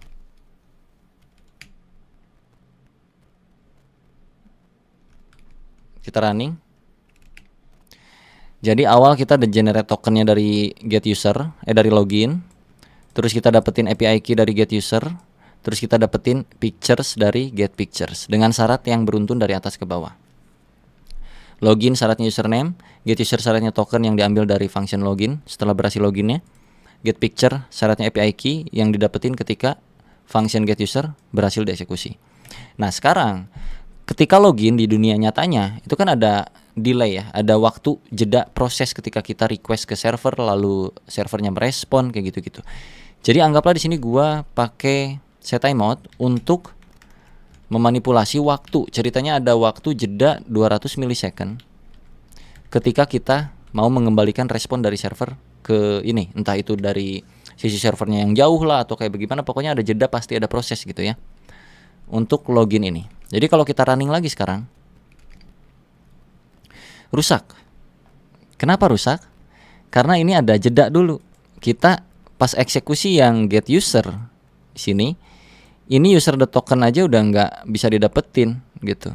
Karena token nggak muncul karena di sini set timeout asinkronus. Pakai optional key pun nggak bisa juga karena ini berjalan secara asinkronus. Kalau kita bedah, ini gua hapus dulu ya.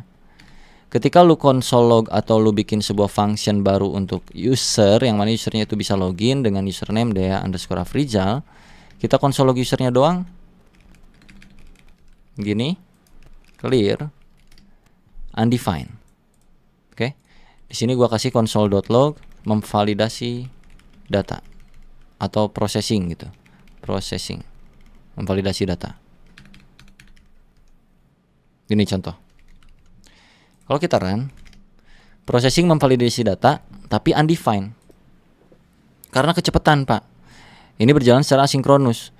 Fungsinya keburu berhenti ketika kita panggil console log user. Console log ini nih. Ini dipanggil langsung berhenti duluan, padahal ini harus nunggu dulu. Caranya adalah kita bisa pakai beberapa hal. Yang pertama, kita tambahin di sini async await bisa, tapi gue coba kasih tahu dulu yang namanya callback. Jadi supaya lu bisa dapetin nilai ini, lu bisa pasang callback di function ini.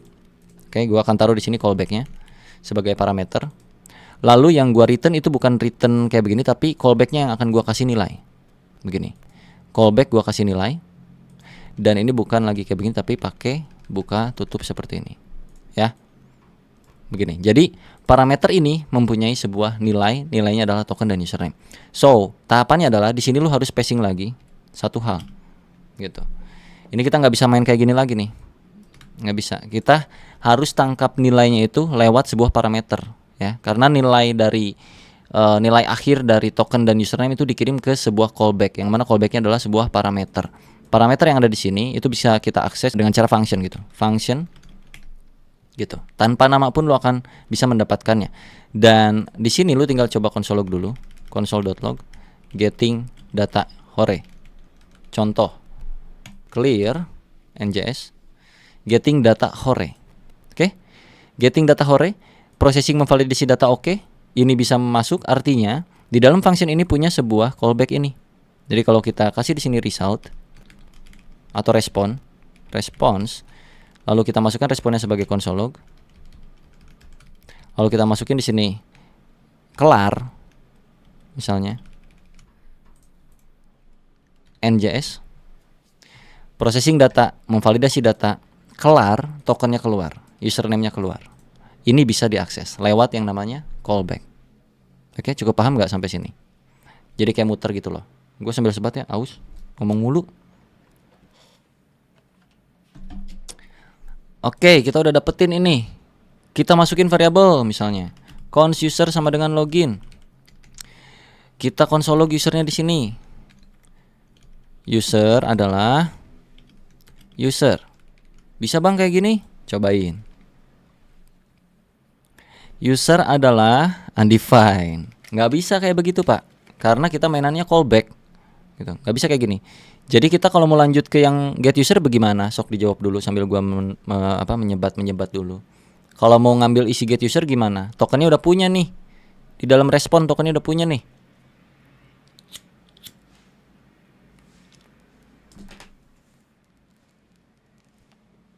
Udah kejawab. Kita harus mainin ini di dalam function ini gitu. Ya, kalau kita pakai metode callback seperti ini. Karena di sini kita udah punya yang namanya response. Kalau lu ambil isian dari respon, yang mana isiannya itu ada token dan ada username, gue langsung ambil ke dalam token di sini sama dengan response. Lalu gue console log di sini token. Kalau gue running, gue dapetin tokennya ya. Nah, karena kita di dalam sini udah punya variabel token ini, ya, kita bisa ke get user di dalam sini. So, lu tinggal panggil get user di sini, oke, dan lu masukin tokennya di sini. Terus lu harus console log ini masih bisa dimasukin ke dalam variabel pak. Cons misalnya API key ya, API key get user token. Kalau gua console log API key-nya, ini balik lagi ke yang metode tadi. Nih. API key-nya masih dapat. Kenapa masih dapat? Kenapa nggak pakai callback kan dia masih dapat? Karena proses pengambilan atau pembuatan API key-nya pun tidak berjalan secara sinkronus, Pak. Kalau kita kasih di sini set timeout. Ya, sini gua kasih set timeout dah. Set timeout karena memang ada waktu kan, secara aslinya kan kayak gitu, ada kasih waktu dulu gitu loh.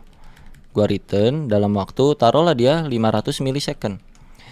Untuk mendapatkan API key itu butuh waktu 500 milisecond, Pak.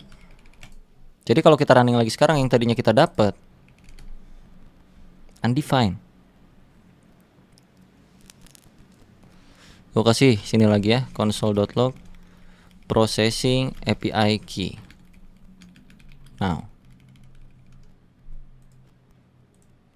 Oke, yang ini processing token user now. Oke. Kalau kita coba nggak akan bisa tetap.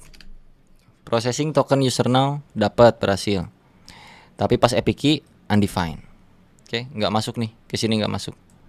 Mana? Salah ini maaf di atas di sini.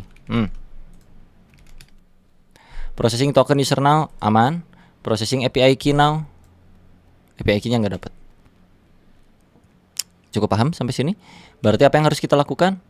Yang harus kita lakukan adalah karena dia sudah ada sinkronusnya, maka di sini kita harus bikin callback untuk get user. Callback. Ubah returnnya jadi callback. Kasih buka tutup seperti ini, parenthesis, ya itulah. Bahasa Inggrisnya itulah, gue lupa. Oke. Yang artinya kita mau manggil itu tinggal get user, kasih datanya apa, data token, dan kita bikin function di sini. Gitu. Console log API key, ya kan? API key-nya ada di dalam response lagi sini. Response. Coba running. Berhasil ya, kelihatan? API key-nya ada di sini. Right? Kita bikin lagi di sini cons API key biar masuk langsung ke dalam responnya. Jadi di sini tinggal console log API key NJS X key 123, key-nya dapat. Oke, tahapan berikutnya get picture. Get picture itu kita bisa jalanin di sini. Get picture dengan API key. Di sini dengan API key. Ya, karena API key punya ini enggak asinkronus. Jadi ini akan berjalan. Tio. Return pictures loh. Picturesnya sebentar. Picturesnya console log, gua kurang console log. Cons pic sama dengan console.log pic NJS. Dapat 1 2 3 data gambarnya. Tapi tetap lagi-lagi karena kita butuh proses untuk mendapatkan gambar ke server, itu ada waktu. Jadi kita kasih set timeout sini. Taruhlah karena gambar cukup berat, taruh kita 1500 milisecond. Baru dia akan mereturn sebuah picture. Oke, ini masih sama nih. Gua run. Undefined. Gimana caranya? Lakukan hal yang sama lagi kalau callback. Callback. Oke. Ganti return jadi callback. Kasih kayak gini. Di sini nggak bisa lagi kayak gini. Lalu harus get pictures. Kasih API key, kasih function. Dalam function ini ada apa? Ada responnya. Lu bikin pemanggilannya pictures sama dengan response. Console log pictures-nya. Misalkan di sini gua ganti objek pictures-nya jadi pic. So di sini kita manggilnya tinggal pic. Di sini juga tinggal pic. Kalau sekarang kita running ada, tapi dia jeda 1500 milisecond. Contoh, kalau kita kasih ini biar lebih enak nih. Jadi tahu memproses yang mana. Processing pictures now. Coba NJS lagi. Processing token, user, API key, processing picture now, dapat gitu. Cuman pertanyaannya adalah, apa iya harus sampai melorot seperti ini? Ini disebutnya nested callback. Ya, function di dalamnya ada ini, di dalamnya ada function lagi, function. Cara sederhananya lu bisa pakai yang namanya promise juga. Lu bisa pakai yang namanya promise. Jadi kalau ini gua konversi, gua akan bikin satu file baru di sini. Gua pindahkan ini ke sini dulu. Gua kembalikan ini ke kosongan lagi. Kita bakal ilangin callback yang ada di sini. Ini gua ilangin, Mana callbacknya kita hilangin. Awasin. Dan ini gua hapus lagi. Oke. Ini kita return seperti biasa.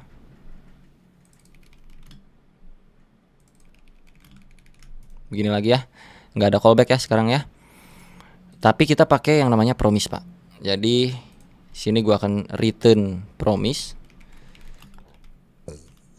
Seperti ini. Promise menangkap dua parameter. Ada success, ada fail. Kayak gitu. Oke. Lalu set timeout ini gua masukkan ke dalamnya. So, success ini akan menghasilkan isian yang harusnya keluar gitu. Kalau failed ya, kalau gagal ke failed.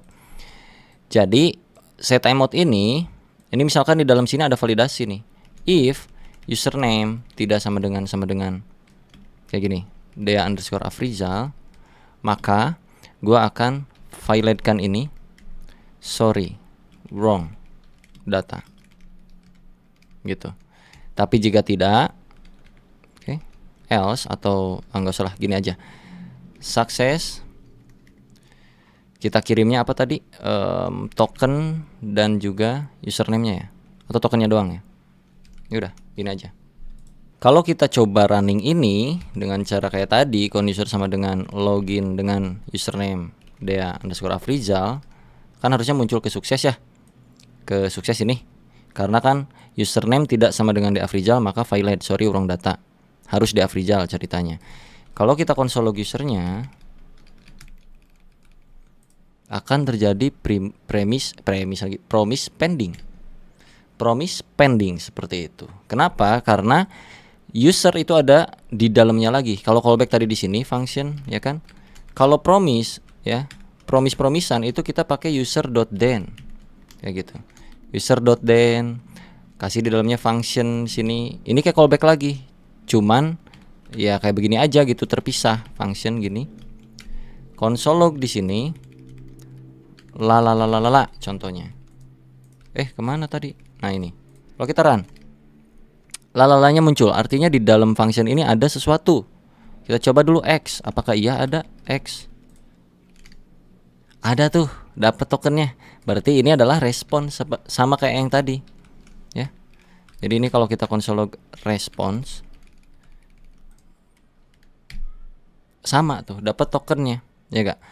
Nah kalau kita mau lanjutin yang ke sini, ya sama juga, kita kasih return promise di sini. Ini if-nya di dalam sini ya. Oke, bentar, gua kasih return new promise. Dia punya success dan juga dia punya failed. Lalu di sini dia punya function. Ya ini function ya. Ini ada callbacknya 2 biji. Lu masukin ini sini. Kalau tokennya ada, maka nah ini tinggal kembaliin ke success. Seperti ini suksesnya. Lalu jika tidak ada, atau kita balikin aja deh ya, if tidak token, maka failed, no token inputted, misalnya no token ya, no token aja gini lah, sorry, no token, cannot access. Oke. Ini misalnya. Kalau ada, maka set timeout, sukses ke API bla bla bla bla bla bla. Nah, kalau kita manggil di sini nggak akan bisa, kita harus di sini karena kita kan di sini punya apa tadi? Const token sama dengan response. Sama aja kayak yang tadi lagi, balik lagi. Gitu. Get apa tadi? Get user ya. Get user itu pakai token .then, balik lagi nih ke function lagi di sini. Ini bisa pakai raw function atau gimana. Tapi supaya kalian nggak pusing, taruh di sini function lagi ya. Begini. Di sini ada respon lagi. Jadi terus aja kayak gitu, sama aja. Ini lu bikin lagi const API key dari response. Jadi kalau lu console log API key-nya, lo NJS ini, sorry ada error, kenapa gua? Ini jadi kalau error itu kita mesti pakai catch, jadi failed ini akan masuk ke catch, sorry. So di sini lu harus tambahin kayak catch r console.log r.message misalnya, contoh. Coba ya. Tah itu, nggak pakai .message, jadi r doang kayak gini. Kita run. Sorry, no token, cannot access token. Oke, sorry undefined tadi tokennya itu kita nggak bisa passing ambil langsung destruktur seperti ini. Kita mesti kasih objek di pas loginnya, pas mereturn token kita harus kasih kayak begini. So sekarang harusnya kita bisa dapetin responnya. Ya, responnya API key-nya dapet. Jadi ini gua buka lagi, kita console log API key-nya doang. Lalu kita NJS lagi. Key-nya dapet, tinggal sekarang berarti get picture. Nah itu tadi sekaligus simulasi yang failed-nya ya. Jadi kalau di promise itu kan ada dua, ada success, ada fail. Failnya itu tereksekusi ketika nanti seperti hal-hal yang tidak terduga gitu. Nah di sini pun lu bisa di user ini, sini then, di sini catch r console.log r. Pusing-pusing lu codingannya lu ya. Ini hanya syaratnya de Afrizal tadi akan tereksekusi, ini lancar-lancar aja. Ya, lancar-lancar aja. Tapi kalau di sini bukan di Afrizal, gua taruh di sini 1 2 3 dia akan masuk ke catch ini karena secara logik di sini dia harus bernama di Afrizal, jika tidak maka akan masuk ke fail gitu. Sorry wrong data. Jadi kalau gua run harusnya ke sorry wrong data. ya. Itu terjadi karena promisan ini punya dua callback, success dan fail. Jadi sesuai dengan logiknya nanti akan masuk arah kemana. Jadinya itu bakal kayak begini-begini terus nih Pak. Ini ke dalam lagi, ke dalam lagi, ke dalam, capek. Dan ini akan nested seperti yang tadi, sama aja. Nah, async await lah solusinya. Ini gua hapus lagi ya. Async await menjadi sebuah solusi ketika ada sebuah function yang mereturn sebuah promise pending. Ya, ini kan kalau kita langsung eksekusi kan promise pending tuh. Kalau kita bikin kayak begini, user sama dengan login Dea Afrizal, nggak bisa kan kalau di konsol log tuh user njs pending. Kita bikin satu function yang asinkronus, async function user display misalnya. Oke. Gua masukkan ini ke sini karena dia udah ada keyword async di sini. So untuk pemanggilan yang login, dia kan promise login nih, ada pending-pendingnya. Kita kasih keyword await. Artinya kita menunggu dulu sampai dia kelar eksekusi, nanti akan dimunculkan ke console log gitu kurang lebih. So kita mesti panggil lagi di sini user display. Dah gini doang. Kalau kita run njs, tokennya muncul. Oke. Ini kita bisa persingkat lagi nih, karena kita udah yakin itu isiannya token. Kita bisa langsung sekarang token, terus untuk mendapatkan API key kita bisa langsung kayak gini sama dengan await ke get user dengan syarat token seperti ini. Kalau udah punya API key, kita punya syarat lagi di sini, sebuah pictures ya, sebuah pic. Yang mana tadi tuh pic ini kita return ya di sini ya, picture. Jadi pic langsung await get pictures dengan syarat API key. Kurang lebih kayak gitu. Kalau kita console log semuanya, console.log misalnya gitu, token Anda adalah token, API key Anda adalah API key, dan satu lagi data picture-nya pitch. Request gambar Anda berikut ini. Hasil request gambar berikut ini gitu. Jadi kalau gua run sekarang masih terjadi error. Kenapa? Karena pitch itu ada something wrong. Tunggu. Pitch return, ini masih return. Ini belum dikasih promise ya. Mohon maaf. Ini kita kasih promise di sini. Return new promise, gampang ya caranya ya. Tadi kan kita pakai arrow function nih, arrow function. Ini bisa pakai nggak arrow function juga bisa, sama aja. Jadi yang paling mudah sih arrow function seperti ini, tinggal masukin if-nya ke sini, gitu. Ini kasih success atau fail. Kalau orang lain biasanya tuh reject dan apa satu lagi? Resolve ya, resolve and reject gitu. Kalau gua sih success dan failed, kurang lebih kayak gitu. Biar gampang aja dibacanya gitu. Resolve, reject. Right, jadi jika API key-nya ada, maka sini. Nah, kita balikin lagi logiknya. Jika tidak ada API key, maka failed, no API key, cannot access misalnya gitu. Ya. Tapi jika tidak, maka kita akan return ke success di sini. Seperti itu. So, kalau kita running lagi, token Anda adalah sekian, API key Anda adalah segini, hasil request gambar Anda berikut 1, 2, 3 gitu. Right, cukup paham tentang asinkronus di JavaScript dari pengimplementasian yang kita lakukan hari ini? Bagaimana? Kalau misalkan kita nggak pakein ya di sininya untuk ngecek validasi yang error-errornya gitu, itu biasanya kita harus pakai try and catch ketika kita mau mengeksekusi await-awaitan ini. Jadi masuk ke catch-nya itu di sini. Try terlebih dahulu, terus lu catch di sini. Catch R. Oke, console.log R-nya. Try ini begini. Kurang lebih.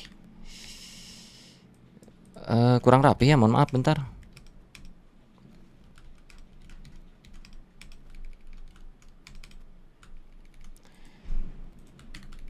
Oke, Jadi gini ya, kalau kita run masih aman, tapi kalau kita ada yang salah nggak masukin token misalnya di sini, kita run no token cannot access. Kalau kita masukin token tapi kita namanya salah kayak begini, sorry wrong data. Oke, kalau kita benar tokennya benar tapi API key-nya salah misalnya atau nggak pakai, no API key cannot access. Alright, kurang lebih kayak gitu aja tentang asinkronus di JavaScript. Nih durasinya udah lumayan lama, semoga kalian cukup paham tentang hal yang beginian, semoga bisa mudah dicerna. Kalau misalkan ada hal yang secara teori gua salah ucap, tolong diralat aja di kolom komentar. Tapi gua berikan faktanya kurang lebih seperti ini implementasiannya, dan nanti di dunia kerja pun akan banyak hal-hal seperti ini. Dan pengimplementasiannya kadang-kadang beragam logik dan algoritma. Ini salah satu contoh doang, sampel. Alright, sampai jumpa di video berikutnya. Jangan lupa diklik. Bye bye.